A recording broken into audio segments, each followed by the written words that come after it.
You are infinitely loved by an infinite God. Everyone you love is infinitely loved by an infinite God, way more than you could ever love them. Everyone you hate is infinitely loved by an infinite God, way more powerfully than you could ever hate them. Welcome, welcome, welcome to the Love Your Unlovable podcast. I'm your host, the wildly unlovable, yet infinitely loved Eileen Chevalier. Hi, so today I have my amazing daughter, Mariella Mae. She not only is my daughter, but she is a fantastic writer. So she's written a few short stories. One is on the KKP website. And you were really young when you wrote that. How old were you? I was probably 12. Yeah. It was at... No, I was younger because it was at... During COVID, maybe? It was before COVID. Okay. It was... I think it was 20. I think it was right at the beginning of COVID. Yeah, it was right at the beginning of COVID. I think I was like 10. No. Wow. Yeah, I was like 10. 11, maybe. 11. Yeah, that's amazing. So that one's really great. It's on the website. You can go look at it there. You also are writing an amazing series, which is not only is it like a series of books, then you have like a bunch of offshoot books about the characters, which is, they're so good. I cannot wait. This one's coming out this year. One is, very soon. At least one. Yeah. One's coming out in May. And then you also do a bunch of other art. So you wrote a manga. I do. I'm working on a manga series. That one is going to take a lot longer than probably my creative writing works. So she finished the first one and now she's rewriting the entire thing. Yeah, my art has improved vastly since I did that one. But it was very good. It gave me a great base on how to stay focused on an art project that lasts that long time. Yeah. Like, I'd never done any like consistent comic or just series of artworks that are in the same long-term project. I was working on that one for like 5 months, really hard, for like working many hours a day on that. So when you started writing your current novel before... Yeah, that was actually really interesting. So I came up with the idea for my manga in April of the first year we were here. So, not the first year. 23? Yeah. Okay. So, in the spring of 23, I came up with that idea. Then I also came up with the idea of my fantasy book the same spring, actually. Oh, wow. Okay. So I came up with the idea of my manga, set that aside, worked on my novel, and then I went back when I got onto a sticky part of my... Oh, man. It was so hard for me. Okay, so let's back up. Yeah. Today, I mean, obviously I have to have my daughter on, and we were talking about, potential topics. I was thinking how to love your unlovable parent, but Mariella suggested how to love your unlovable brain. Yeah. So that's what we're going to do, which plays into all of her like creative pursuits. So when she was working on the novel and the manga, okay, first of all, I don't really watch anime. I did watch that one series with you guys. Spy X Family.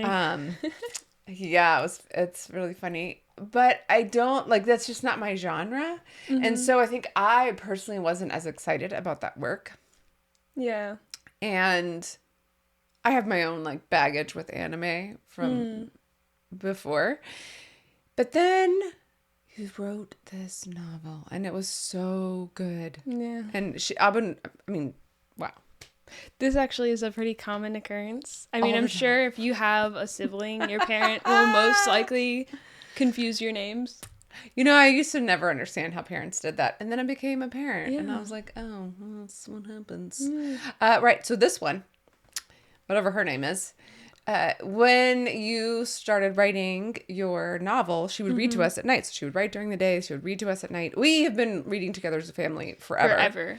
And then when Abin started writing her novel, well, it started with me. I started writing and I would read to them at night. And then Abin started writing and she would read to us at night. And then when you started writing, you would read to us at night. And it was so fabulous. And I just kept, I mean, of course I wanted more, right? I'm like, with any serialized book, you probably want the next with part. any story, you just want to know what happens to these characters. And so you weren't working on it. And I think, I don't know what that process was like for you. I know what it was like for me. And I think part of that is sort of like your brain, how your brain works, and then how you work. But it has been phenomenal to watch you change over the last almost 2 years. Yeah. And how you work, how you take feedback, like Definitely. everything. So if you want to talk about like your brain and like what your struggles were with that and how you overcome it. So yeah, definitely with most things, I have always had a pretty hard time focusing on particular things or just getting the willpower to work on something for a long period of time. So really with even creative work. So I had tried to write a book. I had written short stories, obviously, but... You had tried to write a book? I had. Previously?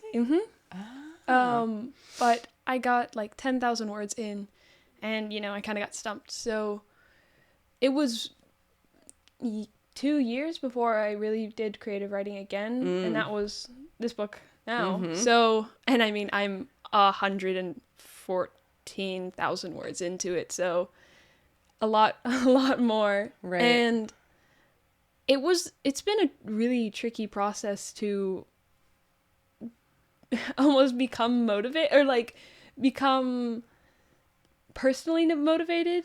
Right. Before, like, I've always been very externally motivated. That's why I started writing my manga. I was watching anime. I was reading mangas. I was super into, like, I was in those fields. I was learning about that kind of stuff. I was learning Japanese. So I really wanted to work on my manga. And I was also at a tricky part in my book. And I really didn't know how I was going to... I didn't know the motions of the characters. I didn't know the arcs that they were going to go on. I didn't even really know the end of the book. So it all was kind of... It was such a process and such a... it was work for my brain. And my brain doesn't really love work, so... Well, I think maybe your brain didn't. It didn't, but it's enjoy... Like, that was a huge thing that I've been learning over the last couple of years, is to enjoy work. So I do consider writing every day work. It's definitely my job. I consistently do it, and sure, there are times that I want to work on other stuff. I've taken breaks. I've written other stuff. I think it's really interesting, because also... The reason why I can do it so consistently is because I'm constantly motivated and inspired by myself. Before, with my previous book I wrote 10,000 words. Now I can write a 10,000 word beginning of a story in like 7 days. I've done that. I've started like 4 books. The other day I opened up the computer and there's a new book. I was like, what? I've started at least 4 books and gotten 10,000 words into it since I started my main book. So I wrote at the speed I was curious. So every day I would present it to you because I wanted to read 2,000 words more of my book. Right. I was also reading it for me. So, and I was reading it for you guys, and I love to share with you guys. So it was a high level of motivation. Yeah. But when the amount of work got more than the amount of motivation, I got annoyed at it. Like when... Well, can I add one thing that I think happened? When you started writing, you were very dependent, very needy, right? Yeah. So you craved, and I think maybe because you had seen this happen with your older sister, and she would read and we would be amazed, and we worked so hard on her book. And I think I mean, you're a brilliant writer, and I think because you're talented at that, and you saw how we worked with Aben and how that process went with her, like, I think part of you was like, hey, I want that too. Definitely. And you would read to us, and I mean, you're a brilliant writer. And so sometimes we were just like freaking out about it, because not only are you really good at just crafting the language, you're like setup and the way that you conceive of metaphor and the way that you start bringing in all of these other like scientific, historical, all these other things that make your work really fascinating on a lot of levels was just incredible. And I think because you were getting that feedback, it was kind of like this dopamine release. It was. And so you got definitely addicted to praise. I did. And then I think there were a couple of nights when we didn't give you exactly what you wanted, and it or was like what your brain was craving. And then you started working on your manga more. That is probably, also definitely true. So I definitely addicted to your guys' praise. And some days, like when it was less, it was for obvious reasons. They were tired. It was late. The part that I was reading wasn't nearly as interesting. So yeah, I mean, you can't always write at the same level every single day. So yeah, my motivation just completely dropped because I wasn't getting as much of a rush from it. It wasn't as fun. So, and then I worked on my manga, and I mean, I am kind of, I wouldn't consider myself exactly a perfectionist, but I would definitely say I will continue working on it until I'm satisfied. Even if it's not technically like, oh yeah, I think this is perfect now. It's like I have to at least have a strong level of satisfaction. So I redrew the manga 5 or 6 times beginning of it, and then I got to a style that I was relatively happy with, and now I'm not happy with it anymore. But I think one of the most important skills that I've learned from my brain is letting it wait, which is a very hard skill for me. So well, but not just that. Yeah. Like so how did your brain change when you went from needing, because now, I mean, you take criticism exceedingly well. Thank you.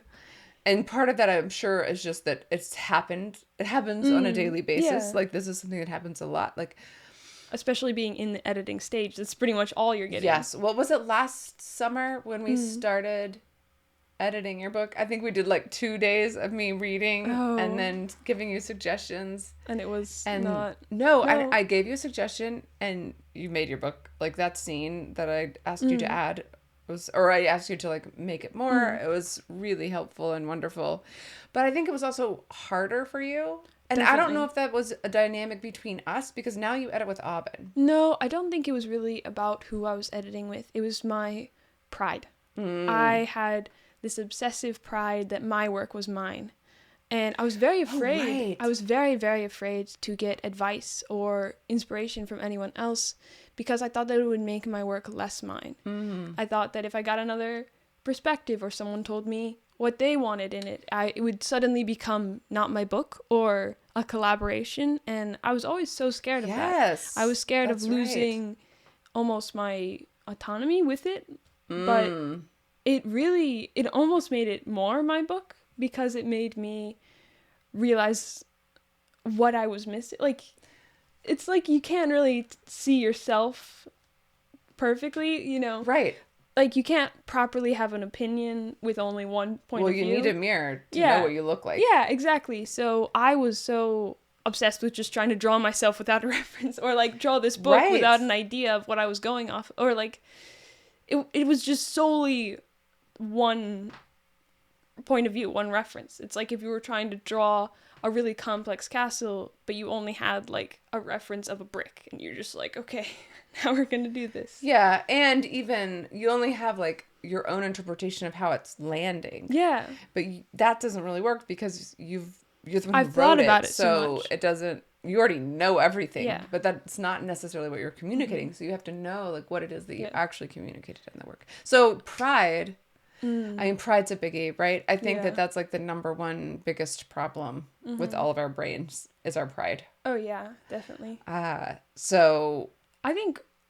So pride is like the addiction to praise. Yeah. Because you need that to like make you feel better about your work, like make sure that you're important enough. Yeah, and I think pretty much everything. So I mean, my brain's weird in a lot of ways, like the perfectionism. Also maybe pride based. Even, yeah. So I haven't had a proper diagnosis, but it's pretty clear that I'm dyslexic.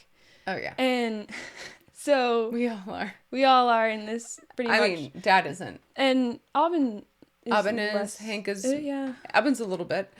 Hank is one of the most. Is very dyslexic, and then you're pretty dyslexic. Mm-hmm. You're probably about the same as me, maybe. So I have been reading lately, like physical books, and I wouldn't I would read and then I wouldn't read for periods of time because I was reading slowly, and that annoyed me so much. And I knew that the only way I could get faster was to read more, but when you read 3 pages and it's been an hour.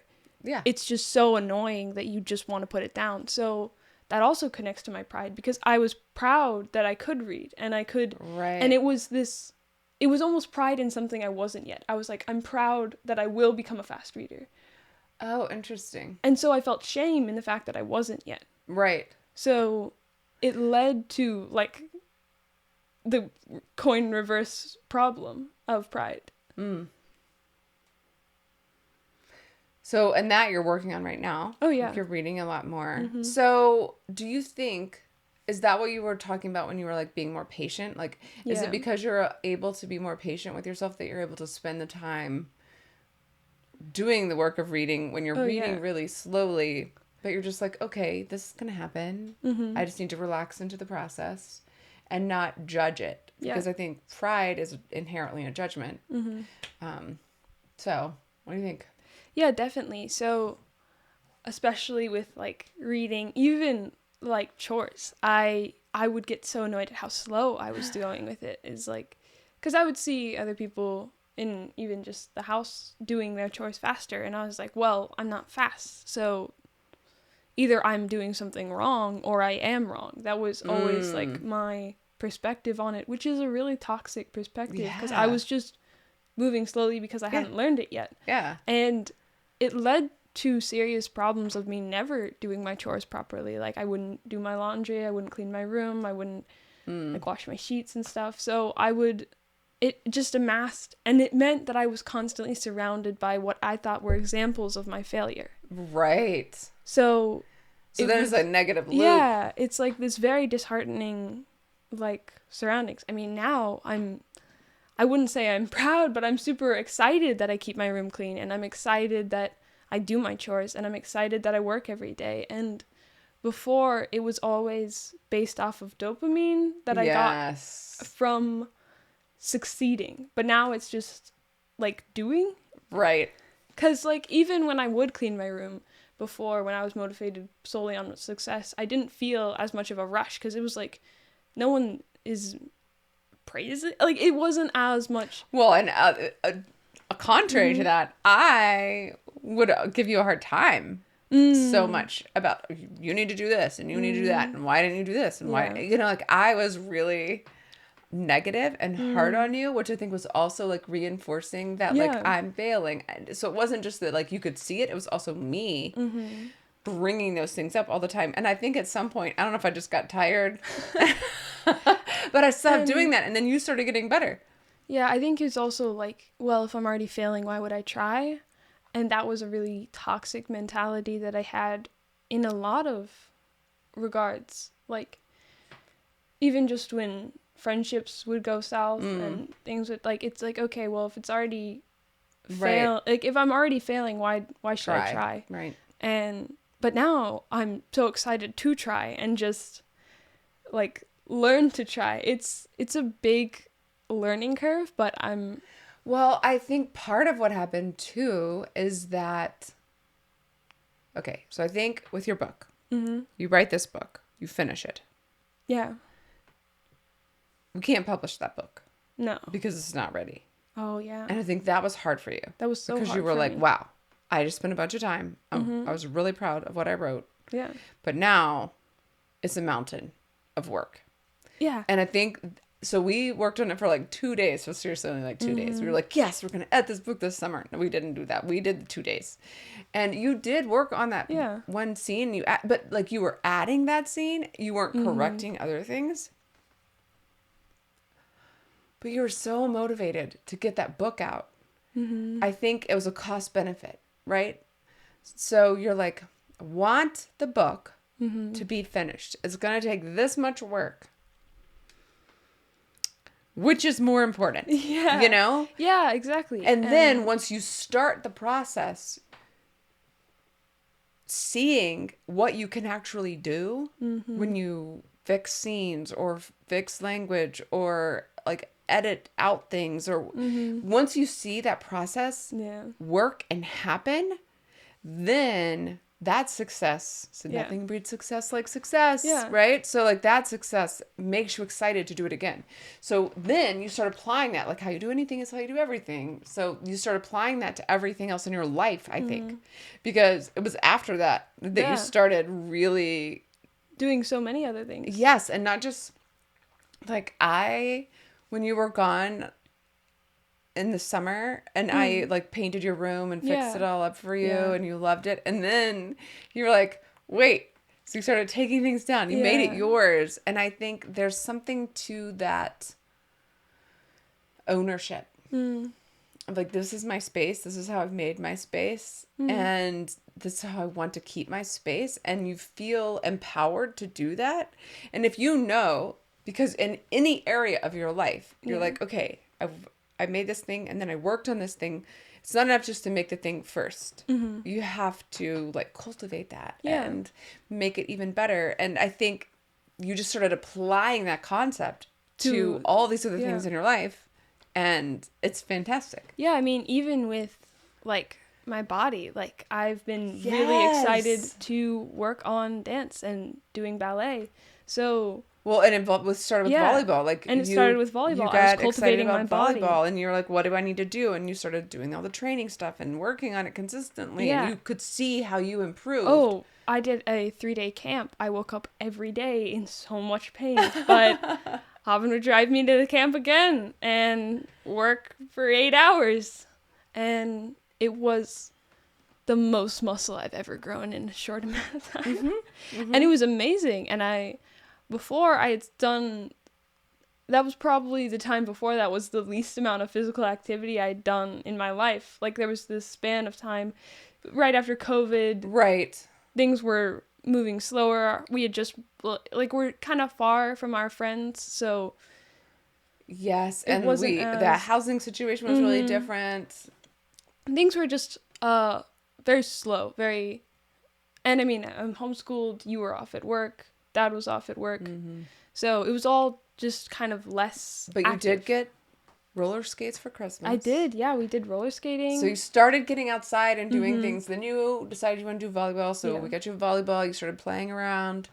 Yeah, and now I also think that I've grown in my appreciation for my brain. So I love my brain now. I didn't before. I mean, I did in ways, but now I love it in pretty much every way. Like, you also hated your brain. I hated my brain in so many ways. I love that I'm dyslexic. I love that I bounce around projects. I love that I learn stuff quickly. Yeah. And I think because I'm so motivated to do stuff is why I learn things so quickly, and why because I've learned many skills very quickly. Like, I learned how to crochet all by myself very quickly with YouTube. I learned how to draw by myself. I learned all sorts of things. I learned how to write with everyone because it was a thing that we were learning. But I learned how to write pretty well. You have a really good ear, so you would write something, and then you would read it, and you could tell how you could make it better. Which helped me with my poetry. My poetry improved so quickly. Like, I was looking over a poem that I wrote while writing my book, and it was like sweetly hilarious to me. Aww. I was like, oh my goodness, this is so adorable. And now I would say I write pretty great poetry. Yeah. And that took effort, but it didn't take a lot of time because my brain is so fast to pick up things. And so, do you think part of that is your like Because you've also like done research on ADHD. Yeah. And for a while you were really like, how do I fix this? I never wanted to take medication, but I definitely wanted to figure out how to stop being the way I was, which now that I've gotten out of that, I find that really sad because, well, also to me, a lot of things relate to books. So if I read a book, every book I read was in the same genre, same writing style, same POV, it would get really boring. And if everyone had the same brain, they would write in very similar styles, in very similar genres, in very similar ways. So I'm really happy that I have the brain I do, because it means I get to write things that other people don't. And it means that I get to do things in ways that people don't think of. So I'm really happy that I'm unique, and I'm really happy that you're unique, and I'm really happy that, like, our entire family is so distinct. So we get to work on the same projects in such different ways. Yes, I think that it allows us to come together and help each other to see things that we wouldn't see if we all had the same strengths and weaknesses. Well, and with everything, there's pros and cons, right? So there's always going to be a con to having any sort of brain, but there's always a pro of that as well, I think. And I think what you're doing is you are learning to capitalize on the benefits of your brain and manage in a loving way the hardships, the hard parts of your brain, the things that are making it more difficult. So like my brain, like with losing motivation on things that are hard quickly, is I have to give my brain a reason. I mean, everyone does, but especially with how I work. So giving myself such a strong, I'm just happy doing stuff. And I think a lot of people can become addicted to normal levels of disappointment. And I think I was for a long period of time. I liked dopamine spikes, but I also liked being generally neutral. Well, were you like comfortable with it, or did you like it? It's like an addiction. Like, you know, I feel like a lot of people aren't always addicted to things because they like it. Like, I feel like a lot of people who talk about coffee are like, I like it, but they also need it. So I think I was addicted to this level of disappointment in myself, and I needed it. I needed to feel like I was doing something wrong to feel okay. Really? Yeah, because you identified as that person? Identified as problematic. So and then that confirmed your identity. That confirmed my identity. Because you were like, okay, I'm a problematic person. Yeah, I have a problematic brain. Oh, look, there it is. I did this problematic thing. Yeah, and that confirms who I am. That makes me feel comfortable because now I know who I am. Yeah, even my environment. I would keep my room messy. Because you're a messy person. Because it reinforced my identity as someone who couldn't keep their room clean. Oh, wow. But now... So did you change what you did and that changed how you perceived yourself? Or did you change how you perceived yourself, which changed how you did things? I think it was both simultaneously. I think I saw that I could be different. And then I was like, oh yeah, I'm going to do that now. So what allowed you to see that you could be different? Oh. Do you know? Can you identify that?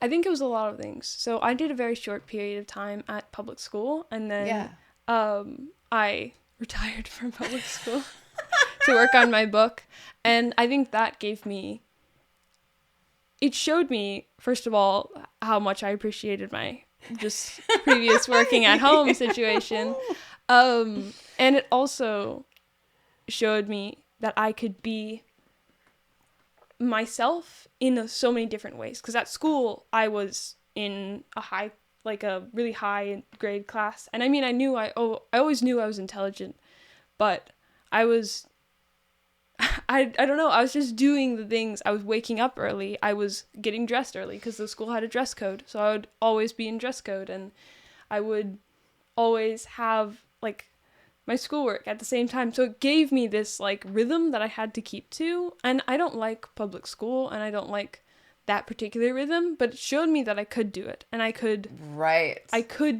And then you were like, if I can do that, here, I could spend all that energy working and like all of that you were putting into that and put it into something that you actually cared about. Mm-hmm. I remember I got sick a couple weeks before I stopped going, and I was only sick for like 2 days, and then I went back to school. But in those 2 days, I was like, wow, I could work on my book again. Yeah. And because there was no way you could work on that. I mean, you weren't able to hang out with your friends anymore. Yeah, I hadn't had that ability. I hadn't had that thought. I mean, yeah, even my friends, like, they're all homeschooled, and then we usually hang out on weekdays. So all the hangouts that we like proposed, it was all, I was like, no, I can't do it. And Aubin was off in France, so I couldn't hang out with her. But then I was just, alone at home pretty much. I think Hank was at school. So I was just like, whoa, I could write. Yeah. And it was this feeling that I hadn't felt for so long. Mm-hmm. And I was like, okay, yeah. And then when I left school, I was like, I'm going to take like you said, take all of that rhythm and energy and apply it. Yeah, apply it back to... Well, so here's another question I have, because I think one of the things that you struggled with was your pride and doing things well, and then having to go back and work on it. So do you think that going to public school allowed you that perspective of, okay, I didn't do this? Like, I mean, I think from what you've told me, you were very much okay with like getting things wrong in class, unlike a lot of the other students who like needed to have gotten things right, and you were like, oh, okay, yeah, I didn't get that right. Let's figure out how to do it. But do you think that the not just the rhythm and everything, but the ability to go, okay, how can I improve here? Do you think that also contributed? That's a really interesting thing because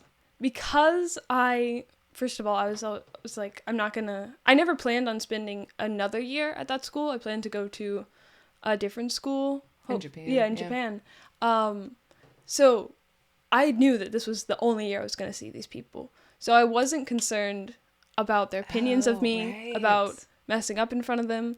I solely just wanted to get as much as I could out of that experience.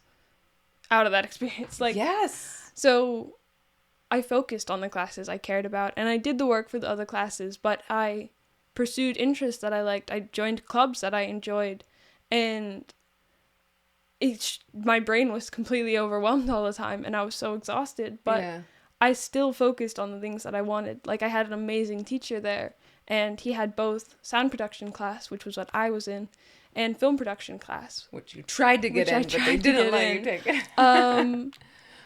But he had cameras, so after school, because Mom was teaching, I had to stay, I also had to stay, so he would let me take his cameras around, and after, taking pictures and doing photography there for like an hour, I would come back to his class, and we would look at the pictures together, and so he would explain like what was in the shot, and I would be like, yes, I noticed those lines, and that was why I framed those things, and it was so cool to have an artistic outlet, even in such a, I don't know, mind oppressing environment, because I had so much schoolwork, and I woke up so early, and I was constantly working so hard that having something creative that I could do was amazing. So thank you. And I think that having, because we've talked to you, but Mr. Smith, the teacher, sound production is what you took with him, he was not related to you. He's totally new, and I think having his feedback was also really important for you to have that outside perspective. Have someone who didn't really, well, first of all, it was one of my first experiences being in a class setting with a bunch of other kids and being singled out solely for my work and solely for my presence in art, and with no prior knowledge of me. He'd met Mom, but for a few days before school, and he'd met me once, so it was just so. And music, like, I'm not a musician, but even in sound production, I love music, and am a very rhythmic person. And so he played this clip of this song for me. And I also have a pretty great memory. So he played this clip of audio, and when he was teaching later, I unconsciously sang it. And he was like, he paused class. He like, who sang that note? And it was actually the first time at school that I had been singled out for something I did.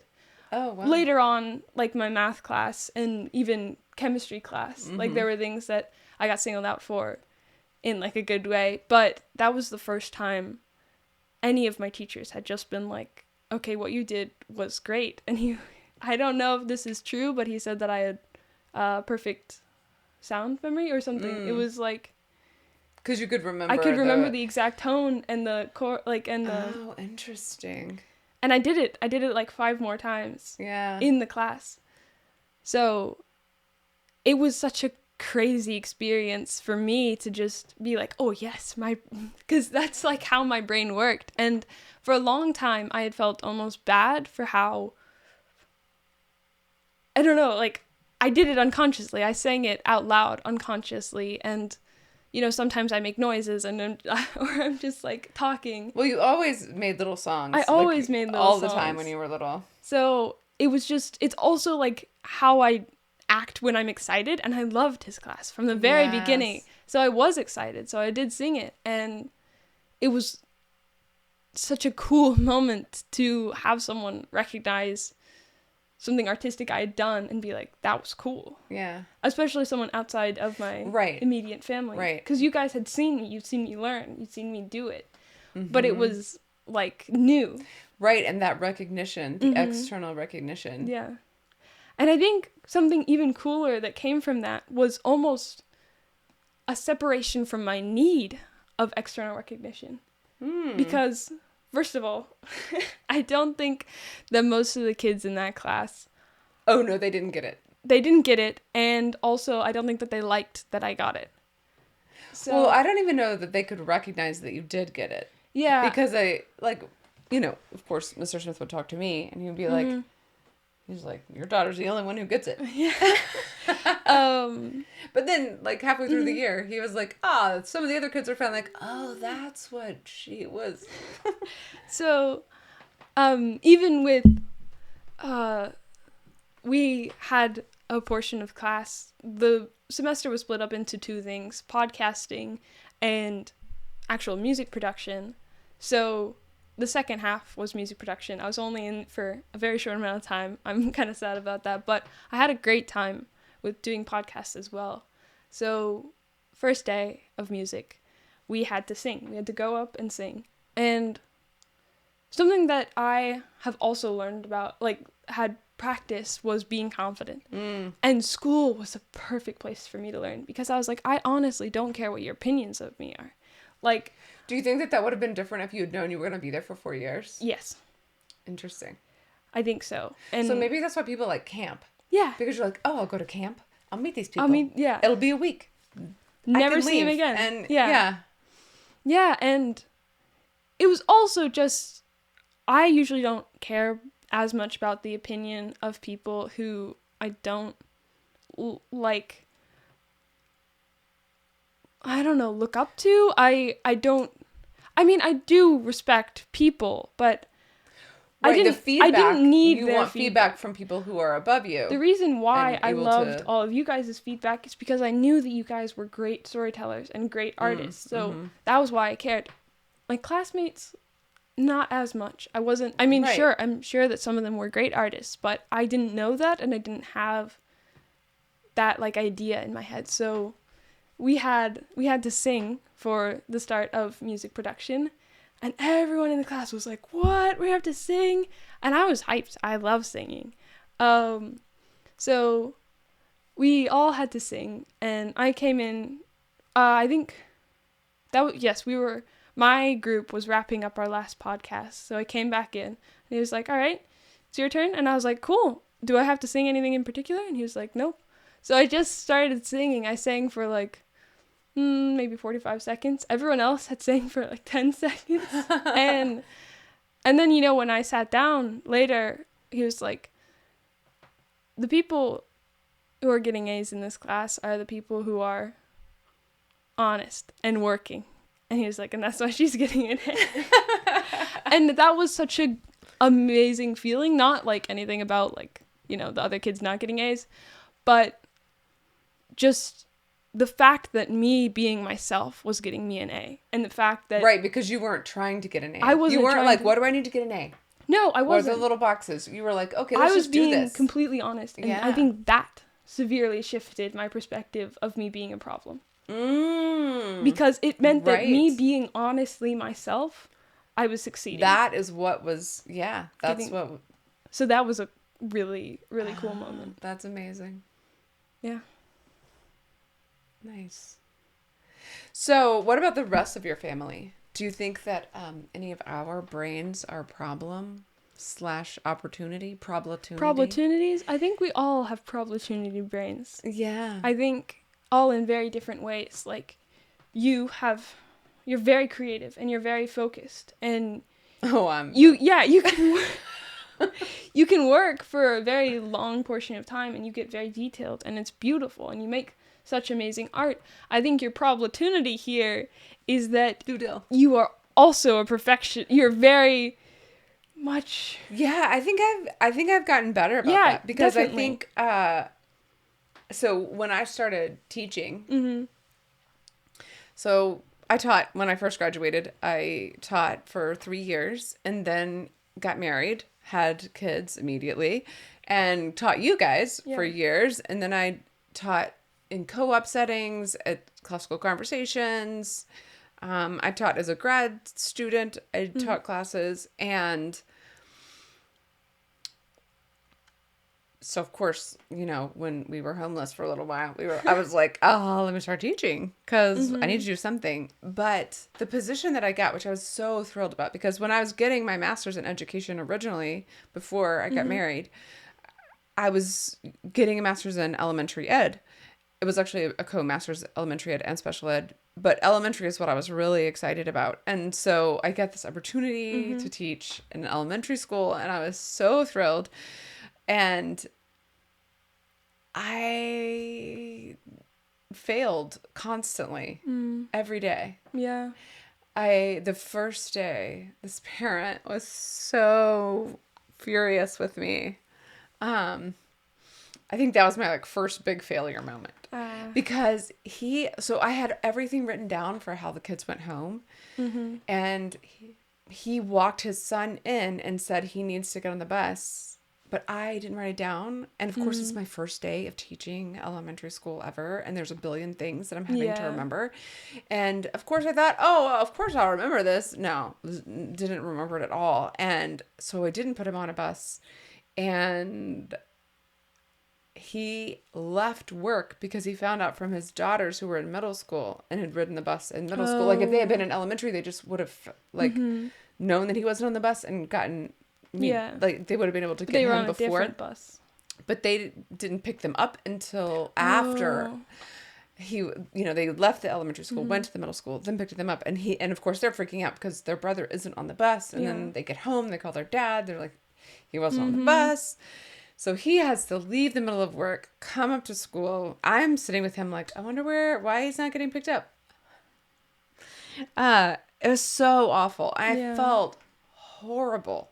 But that was just the first of an endless string of me totally screwing up. And I still do it. Like, I'm teaching art again this year, and I haven't taught art for 20 something years in a public school setting. I taught art obviously as a grad student, but it's different teaching public school. And oh man, I mean, I think it's very interesting from my perspective because I saw you do elementary school. You did 2 years, and then now I'm doing art.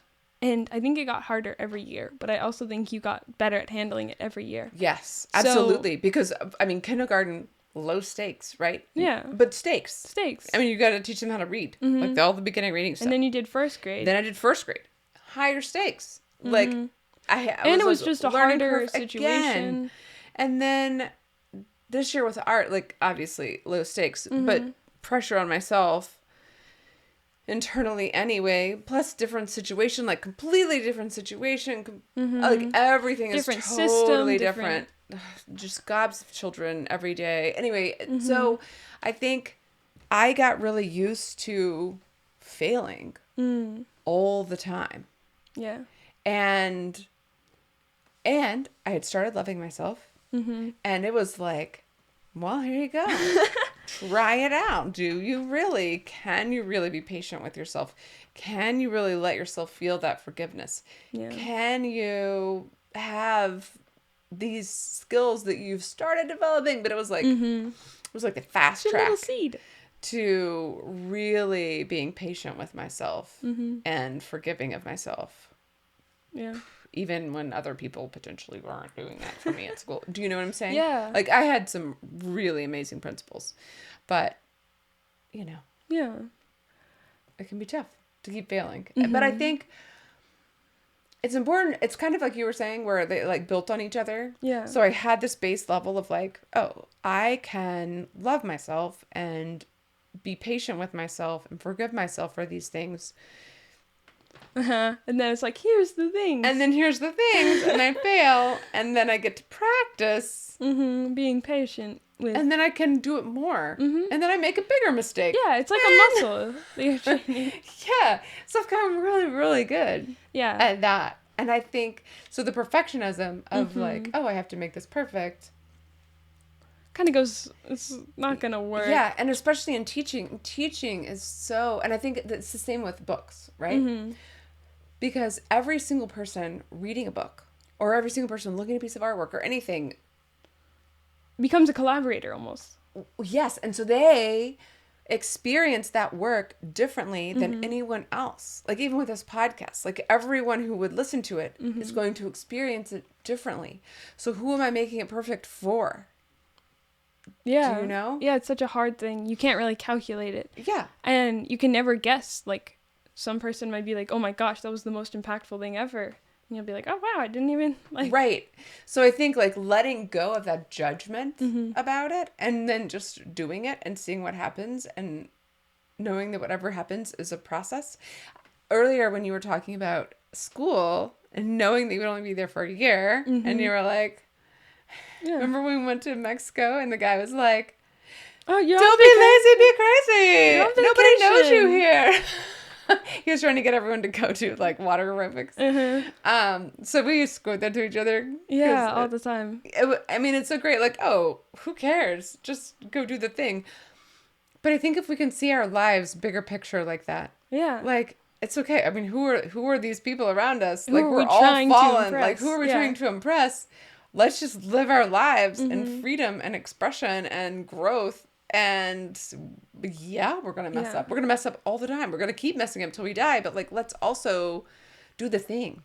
Yeah. I mean, definitely also another thing that really changed my mindset was really internalizing I'm infinitely loved by an infinite God.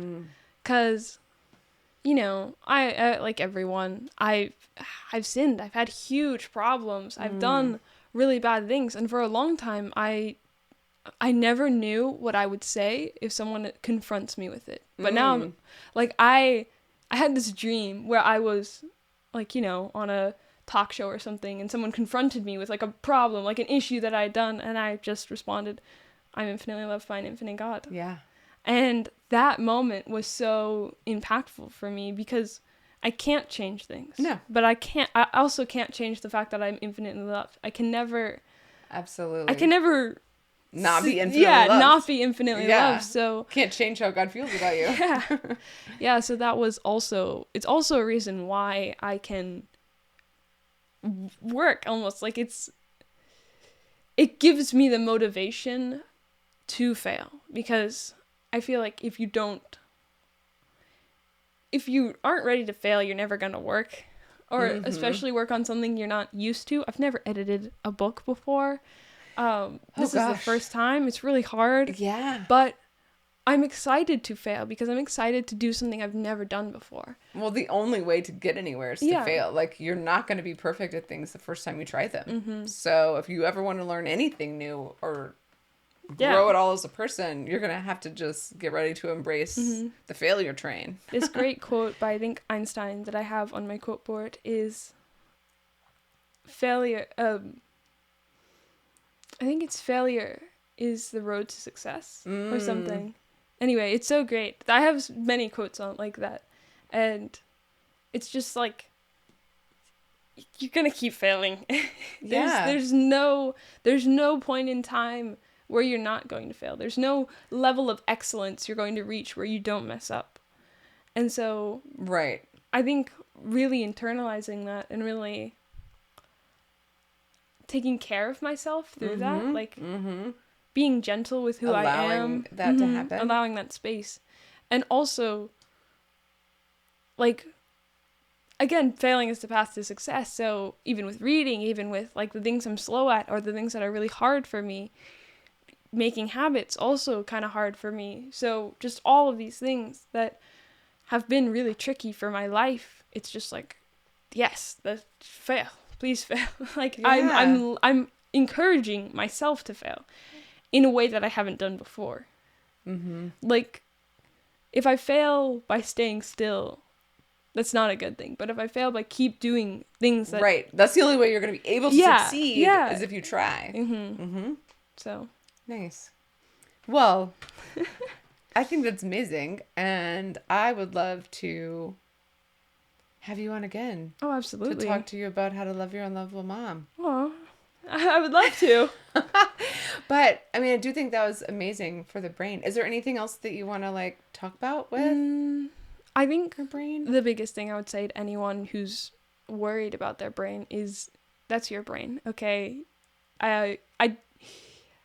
First, you have to love it before you can change it in any way. I think you have to really appreciate.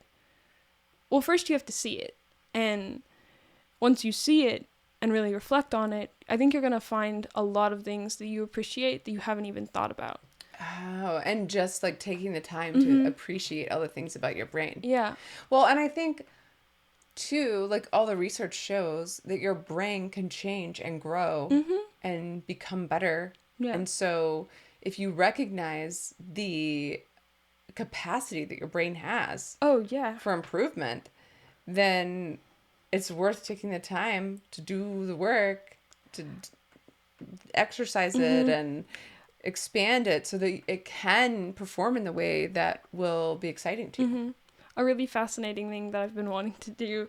So I've been listening to Name of the Wind by Patrick Rothfuss, and one of the things that the character does is these brain exercises. And I want to know if I can actually do that in real life. So I want to, and I feel like a lot of people, especially if they have this level of pride in staying still, in not failing, they'd be like, oh no, that's impossible. But I think when you really let yourself try and fail, like even if it does fail, you tried, and I'm sure you will improve. Well, even just the willingness to try and fail is an improvement in your brain. So just giving yourself the space to appreciate, reflect on who you are and what your brain is, and love your brain where it's at, and improve it how it, I wouldn't say like exactly needs to, but how you want it to improve. Because when you put the pressure of, oh, I need to be better, it's no longer fun. It's no longer fun. Yeah. It's no longer about you. It's about this expectation you've made. Yes. So I think that's also why why at this point I'm finally like, oh yeah, I just want to do ballet because I just want to do ballet. Yeah. And it's like, I also had this pressure of like, I feel like people get this with their brain. It's like, oh, well, I can't start ballet now because I'm already like, a teenager. So this is going to be way too hard. Or like, I feel like people get this all the time with their brain. It's like, oh, I can't learn a language right now because it's so hard and I'm so old already. So just giving yourself... Which has been completely disproven, but yeah. Giving yourself the space at whatever point in life you are to learn a skill or improve your brain or improve your body is, I think, the most important thing you can do for yourself. Yeah. And, of course, love yourself. Yeah, and love your brain. both in the theoretical, like, big picture, you have it. It's amazing. And in the messiness. Yeah. And in the failure of it, you just love it anyway. Yeah. Awesome. Well, we'll see you next time. Yeah. Thanks, guys. Bye. Bye.